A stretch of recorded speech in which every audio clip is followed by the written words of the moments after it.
कांग्रेस मुख्यालय पर Congress social media की चेयरपर्सन सुप्रिया श्रीनेत ने एक प्रेस कॉन्फ्रेंस आयोजित की। सुप्रिया ने कहा कि कांग्रेस ने प्रदेशों के मुख्यालय पर प्रेस कॉन्फ्रेंस का आयोजन किया है और 12 शहरों में कांग्रेस के वरिष्ठ प्रवक्ता इस मुद्दे पर प्रेस कॉन्फ्रेंस कर रहे हैं। उन्होंने आगामी 21-22 दिनों में मोदी सरकार द्वारा पेश किए जाने वाले यूनियन बजट को लेकर चिंता जताई और कहा कि यह बजट देश के भविष्य को निर्धारित करेगा। सुप्रिया ने कहा, हम जैसे टैक्स के बोझ तले दबते जा रहे हैं, क्या हमें राहत मिलेगी? उन्होंने जीएसटी को लेकर भी सवाल उठाया। आटा, चावल, पढ़ाई, हर चीज पर जीएसटी है, सिर्फ सांस लेने पर टैक्स नहीं लगता। सुप्रिया ने यह भी कहा कि 50% लोग 33% टैक्स दे रहे हैं, जबकि सबसे धन्ना शेठ 30% टैक्स दे रहे हैं। सुप्रिया ने टैक्स की भारी वसूली को लेकर सरकार को आड़े हाथों लिया और कहा कि लोग मजबूर होकर अपनी बचत खर्च कर रहे हैं। इसके अलावा उन्होंने बेरोजगारी और महंगाई के मुद्दे पर भी सरकार से राहत की मांग की। सुप्रिया ने यह भी आरोप लगाया कि 23-24 में 2 लाख करोड़ रुपए की टैक्स चोरी हुई है। मैं आपकी बात से असहमत हूं और बड़े सर्वसम्मति से और बड़े सम्मान से असहमत हूं। अगर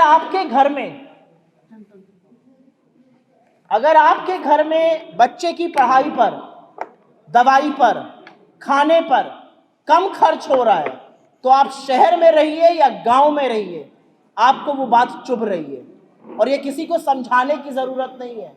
एक माइक ले लीजिए और मत बताइए आप कहां से हैं और चले जाइए गांव में, और जितने अच्छे से ग्रामीण अंचल के लोग ये बात समझा सकते हैं वो शहर के बहुत भक्त नहीं समझा पाएंगे। ये मैं आपको दावे के साथ कह सकती हूँ, ग्रामीण परिवेश से आती हूँ इसलिए और अच्छा कह सकती हूँ। जो गांव का आदमी है वो आपको 4 बातें और बताता है। यूरिया की बोरी 50 की थी, पैसे वो 45 की हुई, कैसे उसका दाम बढ़ा, कैसे उसका दाम घटा। मैं आपको एक महाराजगंज में थी और एक बिल्कुल ग्रामीण परिवेश का व्यक्ति मुझसे मिलने आया था। सवेरे सवेरे की बात है, ऐसे ही जनवरी फरवरी का महीना था और हमने उनको चाय और बिस्किट जो आता है उसको दिया जाता है वो दिया। उसने पार्ले जी का बिस्किट खाकर वो बात कही जो आज तक शहर में किसी पढ़े लिखे तथाकथित व्यक्ति ने नहीं कही थी। उसने कहा इहो उड़ा गई ले, ये भी लेके डूब गए। बड़ा पैकेट आता था, छोटा पैकेट हो गया। ये गांव का व्यक्ति खूब समझ रहा है, तो गांव के व्यक्ति को बिल्कुल मूर्ख मत समझिए, खूब समझते हैं लोग। मुझे ऐसा लगता है जिस दिन मुद्दों पर बात होने लगेगी, जिस दिन आप जैसे मूर्धन्य पत्रकार टीवी पर बैठकर ताल ठोक कर एक बार ऐसे ऐसे करके सरकार से बोलेंगे महंगाई की मार कब खत्म होगी, घुटने पर ले आएंगे आप सरकार। 2014 के पहले आप लोग ये करते थे, 2014 के बाद से थोड़ा कम कर दिया और चुनाव में बहुत सारी बातें कही जाती हैं।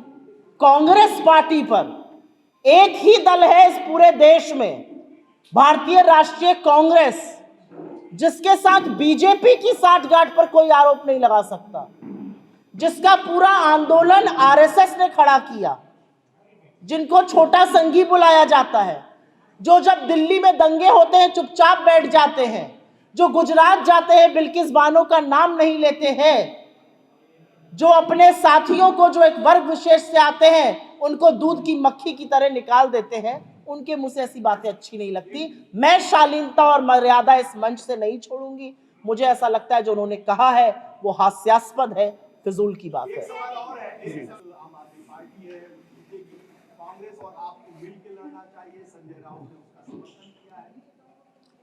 कांग्रेस की अधिकृत प्रवक्ता आपके सामने मैं बैठी हूं, राष्ट्रीय प्रवक्ता हूं, CWC की मेंबर हूं, जो highest decision making body Congress party की है।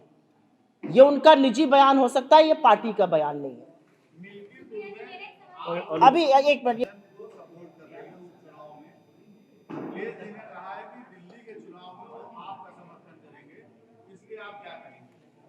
उनकी मर्जी है। हमें ऐसा लगता है कि इंडिया गठबंधन को मजबूत रखना, उत्तर प्रदेश के क्रूर प्रशासन से लड़ना, उत्तर प्रदेश में जो सरकार अहंकार के मद में डूबी हुई है, जो निरंकुशता पुलिस की हम रोज देखते हैं, उसका डटकर मुकाबला करना, इंडिया गठबंधन के साथ हम मिलकर ये चुनाव लड़ रहे हैं। इसमें कोई भी मुझे इसमें कोई विरोधाभास नहीं दिखता है। उनका दिल्ली में जिसको भी समर्थन करने का मन हो वो कर सकते हैं। हमें ऐसा लगता है कि उत्तर प्रदेश में भारतीय जनता पार्टी को रोकने का, उत्तर प्रदेश में 46 सीट जो इंडिया गठबंधन ने जीती, जिसमें कांग्रेस और सपा महत्वपूर्ण भूमिका हमने मिलकर अदा करी, उसने इस देश का राजनीतिक परिवेश बदला। अगर उत्तर प्रदेश ने निर्णायक निर्णय ना दिया हो, नरेंद्र मोदी आज बैसाखी की सरकार ना चला रहे होते। किसने? डिप्टी सीएम ब्रिजेश पाठक इतनी कमजोर हो चुकी है, उपचुनाव से वर्कआउट विड्रॉ कर लेती है, और क्यों नहीं वो उपचुनाव में कांग्रेस लड़ती है। तो अब भाजपा के डिप्टी सीएम क्या कह रहे हैं उस पर मैं क्यों प्रतिक्रिया दूंगी? भाजपा के डिप्टी सीएम, अरे सुनिए मेरी बात, भाजपा के डिप्टी सीएम हमारी बड़ाई तो करेंगे नहीं। भाजपा के डिप्टी सीएम सुबह चाय पीकर ये तो नहीं कहेंगे आओ भाई एनआई, आओ भाई पीटीआई, आज कांग्रेस की भूरी भूरी प्रशंसा करूंगा। वो तो आपको बुलाकर 10 बातें ही हमारे खिलाफ सुनाएंगे, तो उनको बोलने दीजिए। असलियत ये है कि ब्रिजेश पाठक जी हो या योगी आदित्यनाथ जी हो या अमित शाह जी हो या नरेंद्र मोदी जी हो, इनमें से कोई भी आपको ये नहीं बता पा रहा है कि लोकसभा चुनाव में इनको इतनी बड़ी पटखनी उत्तर प्रदेश ने क्यों दी। उपचुनावों में हमारा एक स्ट्रेटेजिक निर्णय था, और निर्णय था कि हम नहीं लड़ेंगे, यहां पर सपा ज्यादा मजबूत है, हमने उसको लड़ने दिया। विथड्रॉ करने का क्या मतलब होता है? हमने अपने घटक दल का समर्थन किया, इसको विथड्रॉल कैसे बोलते हैं? भाजपा के व्यक्ति तो बात को मिर्चा लगाकर बोलेंगे ही चटकारे लेकर, उसका जवाब मैं देने के लिए थोड़ी बैठी हूं यहां पे। इतना कहना चाहती हूं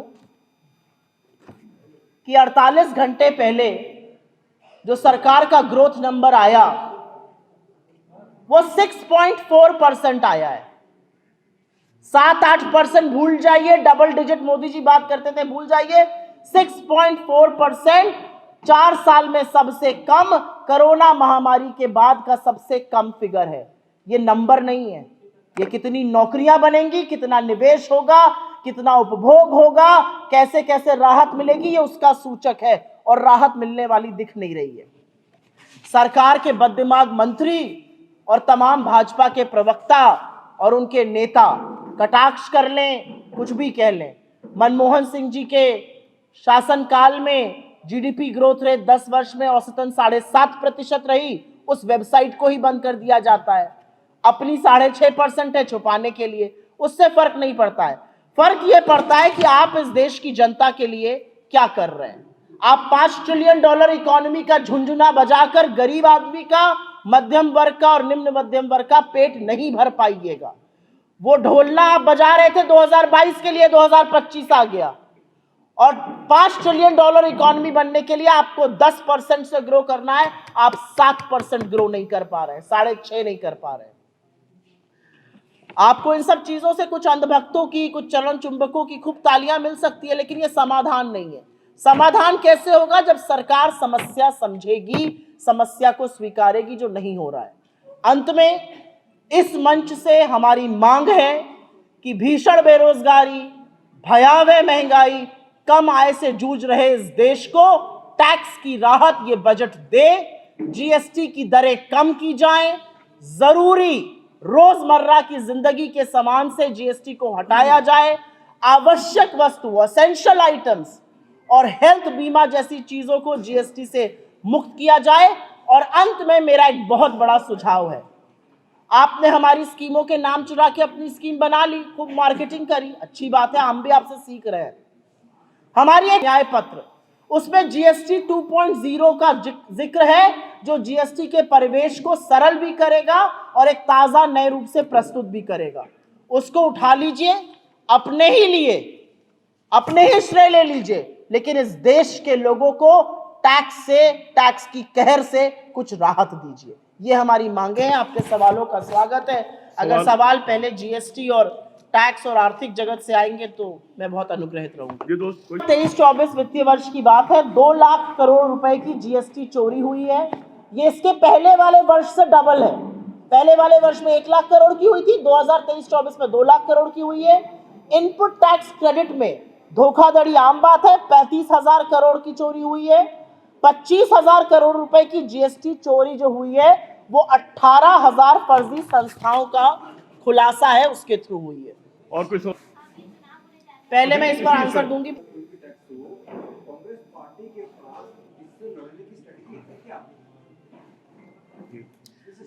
एक आप उस स्ट्रैटेजी का हिस्सा है, एक जो हम कर रहे हैं उस स्ट्रैटेजी का हिस्सा है।